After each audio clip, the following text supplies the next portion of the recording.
जो मैं बताने जा रहा हूं, आप में से जितने भी लोग बिजनेस करते हैं और जो बिजनेस की एबीसीडी से भी वाकिफ हैं कि बिजनेस किस तरीके से आगे बढ़ता है और मैक्सिमम किस तरीके से कैसे कैसे प्लान करके बढ़ाया जा सकता है, उन सबको मेरी ये बात बहुत आसानी से समझ में आ जाएगी। और यदि आज ये वीडियो आप सब ने आसानी से समझा, व्यापारी मित्रों ने आसानी से समझा, तो मैं फिर कल या परसों में उन सब के बीच वो बात रखूंगा कि कैसे इस देश के सभी व्यापारी मिलके ये जो गुलामी का एक बहुत बड़ा अभियान कई वर्षों से, कई 100 वर्षों से चल रहा है, उसको विराम दे सकते हैं और एक नई दुनिया जो वो बनाना चाहते हैं गुलामी की, वही नई दुनिया हम लोग किस तरीके से एक अच्छे इंसानियत के साथ चला सकते हैं, इस पे मैं फिर चर्चा करूंगा। लेकिन अगर हमेशा की तरह लोग इसको समझने को राजी नहीं हैं, लोग इसको फैलाने को राजी नहीं हैं, तो फिर मेरी वो बात भी किसी काम की नहीं कि हम दुनिया को कैसे बदलें। उस स्थिति में मैं बहुत स्पष्ट कहता हूं, हम सब गुलाम बनेंगे। मैं देखूंगा गुलाम बनते आप सबको, आप सब अपने आप को जीते देखिएगा। मैं भी उस गुलाम का भीड़ का एक हिस्सा ही होकर रह जाऊंगा। तो फिलहाल बात शुरू करते हैं कि ये रॉथचाइल्ड कौन थे और इनका आरंभ कहां से हुआ। रॉथचाइल्ड फैमिली ज्यूज फैमिली थी जो कि इटली में रहती थी। ज्यूज के संबंध में एक बहुत अद्भुत बात है और इस बात के कारण आज तक रॉथचाइल्ड फैमिली का आपको बहुत नाम सुनाई नहीं देता। जिस प्रकार ज्यूज का आरंभ हुआ, ज्यूज दुनिया में संख्या में बहुत कम थे और इनको कई तरीके के लोगों ने दबाने की कोशिश की और ज्यूसों को सदा से दबाया गया। तो ज्यूस को एक बात समझ में आ गई थी कि यदि हम कुछ भी, कोई चीज इकट्ठी भी कर लें, कोई ताकत इकट्ठी भी कर लें, तो कहीं ना कहीं हमें दबा दिया जाएगा। इसलिए जो दबे कुचले लोग होते हैं वो अपने फेस को ऑन ना करके, फेस को ऑफ करके पैसा कमाने का काम करते हैं, जैसा कि ज्यूस में एक शिक्षा होती है। जैसे हमारे इंडिया में शिक्षा होती है कि हर आदमी अपना नाम करे, अपने बेटे को बताए कि उसे अपने पिता का नाम करना है, तो हम सब एक अहंकार की शिक्षा में घूमते हैं। हर आदमी अपने नाम को बढ़ाने के लिए कुछ ना कुछ करता रहता है। लेकिन ज्यूस में से दुनिया में पहली बार जापानी तकनीक और भारतीय चिकित्सा ज्योतिष के माध्यम से सखा वेलनेस कर रहा है गंभीर से गंभीर बीमारियों का इलाज। हमारी विशेषता ना कोई दवा, ना ही कोई ऑपरेशन, ना कोई योग, ना प्राणायाम, ना ध्यान, ना ही किसी प्रकार से खान पान का कोई बंधन। जब सब जगह से निराश हो, सखा वेलनेस। उल्टा है। वो कहते हैं नाम में कुछ नहीं रखा, असली चीज है ताकत। जिसके पास ताकत, जिसके पास लाठी, उसकी भैंस। तो तुम छोड़ जाओ कि क्या रखा है नाम में, तुम सिर्फ लाठी को कब्जाओ, लाठी तुम्हारे पास होगी, दुनिया तुम्हारे कब्जे में होगी। ये बात गहरी से गहरी ज्यूस की शिक्षा होती है। ये बात ध्यान रखें, तब आपको समझ में आ पाएगा कि कोई आदमी कितने सालों से, कितनी शातिरता से ये सब प्लान कर सकता है। शुरुआत इनकी होती है 1760 से। ये ज्यूस परिवार था, जर्मनी में था। 1760। अब आप कहोगे 1760? हाँ, 1760। 1760 में इन्होंने एक व्यवसाय का आरंभ किया।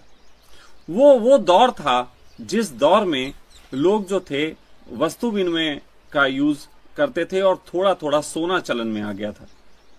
आदमी रुपए का सीधे सीधे इस्तेमाल ना करके सोने चांदी का इस्तेमाल करता था और सोने चांदी के माध्यम से व्यापार पूरी दुनिया में होता था। उस समय पूरी दुनिया में कहीं पे डेमोक्रेसी वगैरह ज्यादा नहीं थी और सब तरीके से एक राजा शासन ही हुआ करते थे। डेमोक्रेसी वगैरह ज्यादा उस समय नहीं थी। तो उस समय इन्होंने एक व्यापार शुरू किया, सिंपली जैसे कोई भी करता है, हम और आप करते हैं, हम और आप व्यापार करते हैं।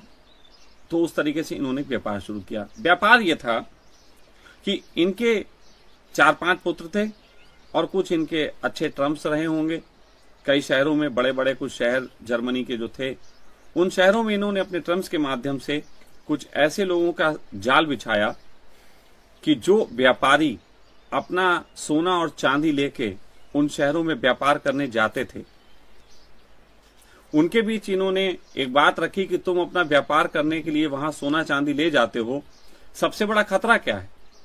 सबसे बड़ा खतरा था कि रास्ते में उनका धन लूट लिया जाता था। ये सबसे बड़ा खतरा था। तो वहां पे उन्होंने एक काम जो है शुरू किया कि आप अपना सोना, जैसे 100 सिक्के सोने के लाओ, हमारे पास रख दो और हम आपको एक रसीद देंगे, नोट। वो रसीद पे लिखा होगा कि ये आदमी ने हमें 100 सिक्के दिए, मैं इसे 100 सिक्के अदा करने का वचन देता हूं।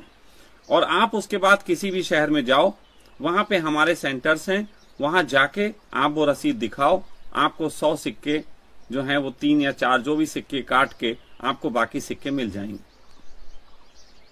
और लोगों को लगा यार अगर हम 100 सिक्के ले में 3-4 सिक्के देके और बाकी मिल जाते हैं तो सस्ता सौदा है, क्योंकि 5-10 बार की यात्रा में एक बार तो लुटते ही लुटते हैं, तो ये सौदा महंगा पड़ता है। तो इन्होंने इस तरीके से लोगों को लूट से बचाने के लिए और इस तरीके का सिक्के का लेन देन का एक व्यापार इन्होंने शुरू किया। जब इन्होंने ये व्यापार शुरू किया तो साथ ही साथ उस व्यापार को करने में इनको मजा आने लगा। हर जगह लोगों के बहुत सारे सिक्के इनके पास जमा होते, इधर का लेन देन उधर बस हो जाता बहुत आसानी से, और ये लोग खूब धन कमा रहे थे।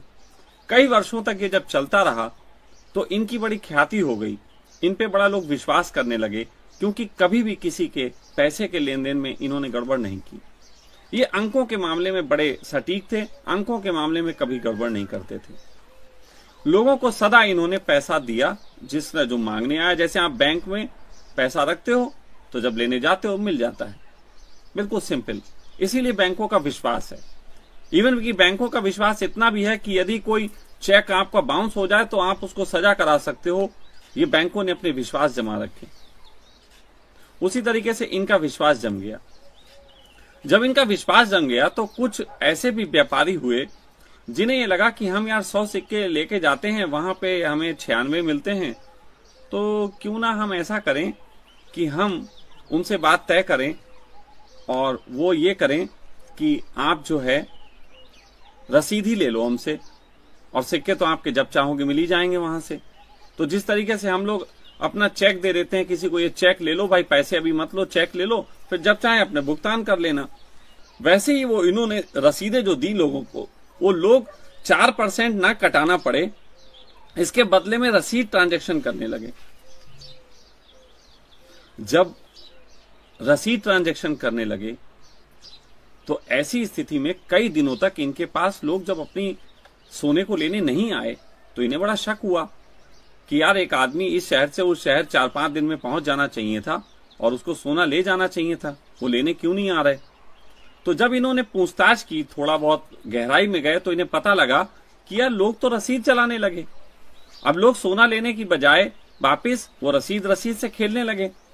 तो एक तरफ तो इन्हें ये लगा कि हमारे व्यापार में गड़बड़ हो रही, लेकिन दूसरी तरफ एक बहुत बड़ा आइडिया आया, जो आइडिया आज तक पूरी दुनिया में इंप्लीमेंट हो रहा है। वो आइडिया था कि हम अपनी रसीदें मार्केट में डाल दें। अब हजारों रसीदें चल रही हैं, तो अगर 1000 रसीद चल रही हैं तो 1000 रसीद 100 सिक्कों के हिसाब से आपके पास जो है 1 लाख सिक्के तो रखे हुए हैं, और लोग लेने आते नहीं हैं जल्दी, क्योंकि वो उसी पे विश्वास करके व्यापार कर रहे हैं। तो इन्होंने मार्केट में अपने 10,000 रसीदें डाल दी और मार्केट से सामान उठा लिया।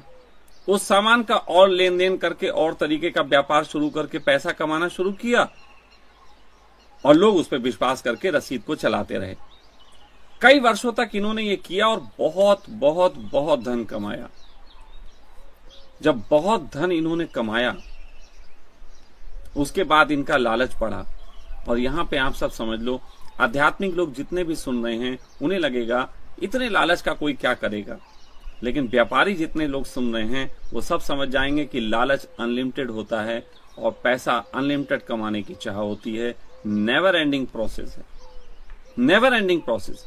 अगर धर्म को बीच में एंट्री ना मिले तो ये नेवर एंडिंग प्रोसेस है, और धर्म को अगर एंट्री मिल जाए तो फिर ये कहीं ना कहीं फिर एक राजा के घर में बुद्ध पैदा होने लग जाता है जो घर छोड़ के चला जाता है। तो ज्यूस की शिक्षा में कहीं पे भी धर्म की शिक्षा नहीं है।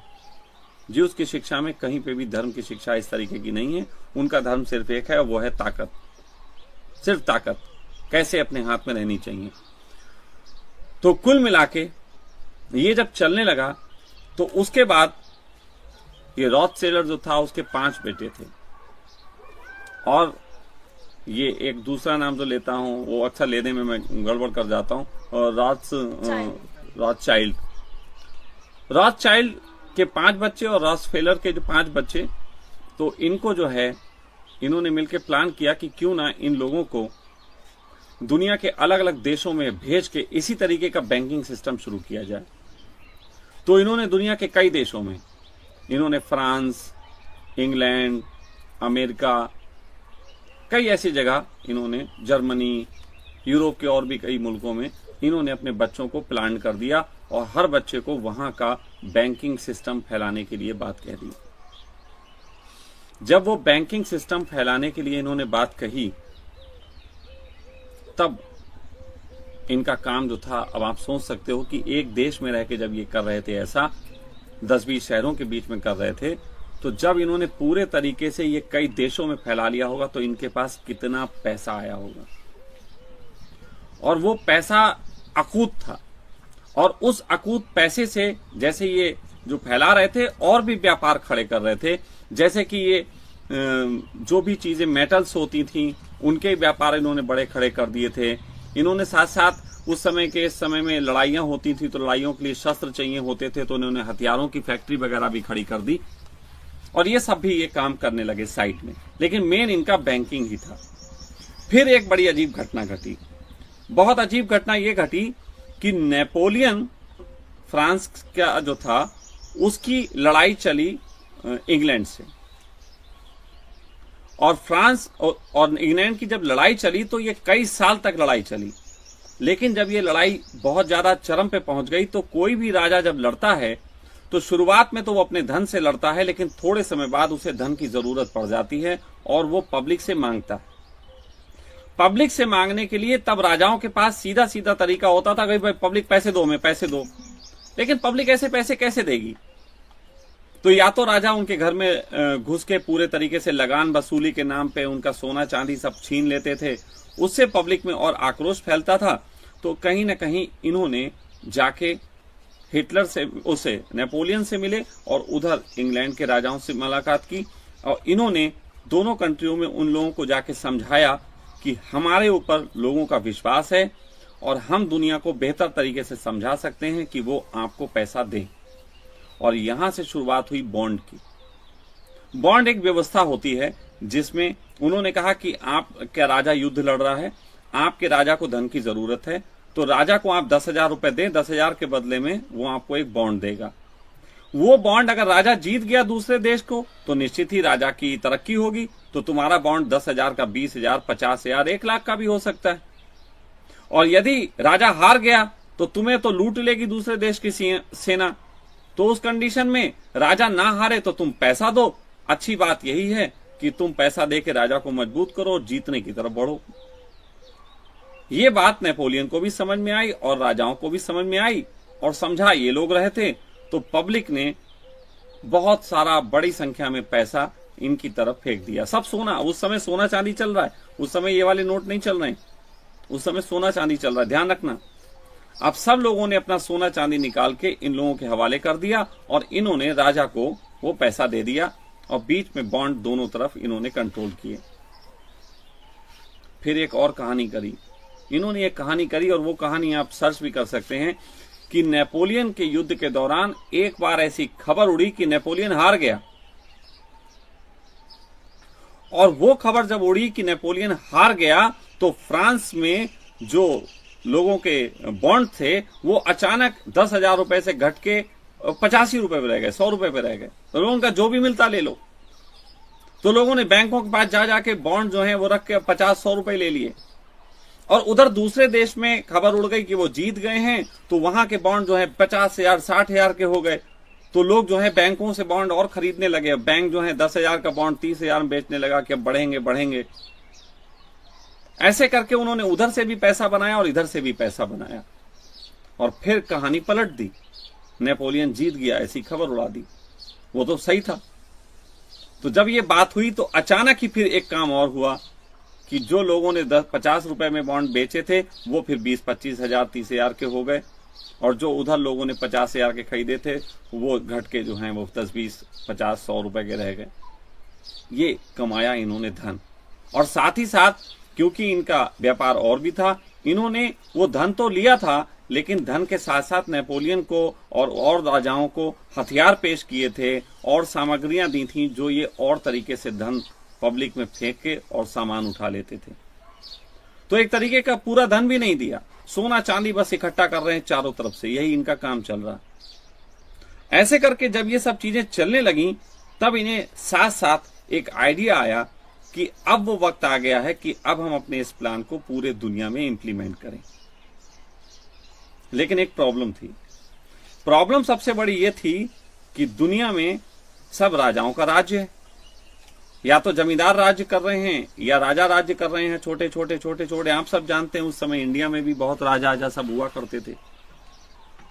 तो इन्होंने उस समय के दौर में इंग्लैंड का पूरी दुनिया में लगभग राज्य था और इंग्लैंड के साथ मिलकर इन्होंने उनकी इकोनॉमी को बढ़िया करने के लिए कई तरीके के लॉलेज दिए। और आप भी जानते हो आज की तारीख में पूरे विश्व में केवल इंग्लैंड और अमेरिका ऐसी है जिसकी इकोनॉमी अच्छी है, बाकी सबकी इकोनॉमियां ये तोड़ देते हैं। इंग्लैंड कोई काम नहीं करता सिवाय बैंकिंग सेक्टर के। इंग्लैंड में किसी प्रकार की औद्योगिक क्रांति नहीं है, इंग्लैंड में किसी भी प्रकार का कोई निर्माण नहीं होता, लेकिन बैंकिंग सेक्टर के एक कारण इंग्लैंड धनवान बना हुआ। तो वहां का सिर्फ एक रानी को सेट करना था कि भाई तुम मेरी बात समझो और तुम पूरे दुनिया में तुम्हारे खिलाफ लोग लग गए हैं, युद्ध की स्थितियां आएंगी, ऐसी स्थिति में तुम धीरे धीरे देशों को छोड़ना शुरू करो और उन देशों को छोड़ने के साथ साथ तुम वहां पे इन शर्तों पे छोड़ो कि यहाँ पे राजा राज्य नहीं होगा और डेमोक्रेसी के माध्यम से दुनिया को चलाया जाएगा। डेमोक्रेसी प्लान्ड है डियर, डेमोक्रेसी को प्लान किया गया बहुत सही तरीके से पूरे दुनिया में। और ये मैं आपको बताऊंगा कि डेमोक्रेसी प्लान करने से क्या होता है, थोड़ा ठहरें। तो इन्होंने एक तरफ डेमोक्रेसी प्लान करने की बात की, दूसरी तरफ एक और काम किया, इंग्लैंड को अपने समर्थन में लिया कि पूरे दुनिया से लोगों को अब मुक्त करो और साथ साथ जो है वो उनको इस तरफ ले जाओ। और इसमें कई साल लगे, ये ऐसे मत समझना कि आज गए कल से शुरू हो गया, इसमें कई दशक लगे। और इसी दशक के बीच में अचानक एक और काम हुआ। उस समय अमेरिका उभरता हुआ राष्ट्र था और अमेरिका में कहीं ना कहीं डेमोक्रेसी थी और यही डेमोक्रेसी इन्हें समझ में आ रही थी कि किस तरीके से काम कर सकती है।